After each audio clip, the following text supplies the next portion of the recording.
More great wisdom from Proverbs chapter 26. Fools recycle silliness. I like that.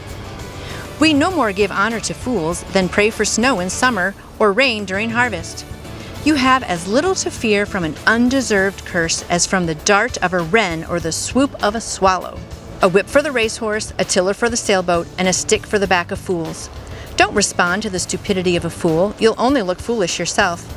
Answer a fool in simple terms so he doesn't get a swelled head. You're only asking for trouble when you send a message by a fool. A proverb quoted by fools is limp as a wet noodle. I like that one. Verse 8, putting a fool in a place of honor is like setting a mud brick on a marble column. To ask a moron to quote a proverb is like putting a scalpel in the hands of a drunk. Hire a fool or a drunk and you shoot yourself in the foot. As a dog eats its own vomit, so fools recycle silliness. See that man who thinks he's so smart? You can expect far more from a fool than from him. Loafers say, it's dangerous out there, tigers are prowling the streets, and then they pull the covers back over their heads. Just as a door turns on its hinges, so a lazybones turns back over in bed. A shiftless sluggard puts his fork into the pie but is too lazy to lift it to his mouth. Like glaze on cracked pottery. Verse 16, dreamers fantasize their self-importance. They think they are smarter than the whole college faculty.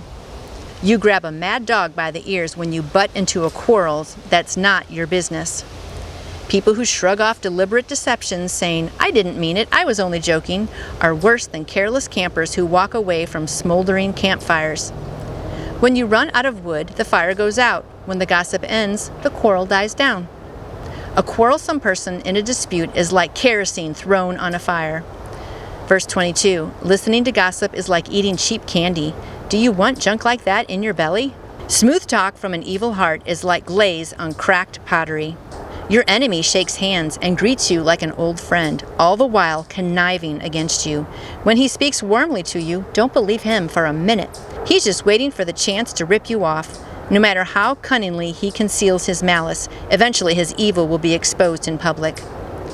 Malice backfires, spite boomerangs, liars hate their victims, and flatterers sabotage trust. Wow. More great wisdom from Proverbs chapter 26.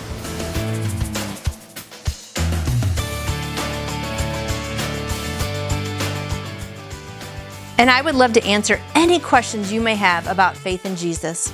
You can contact me through my website, nancyjoytoyou.com.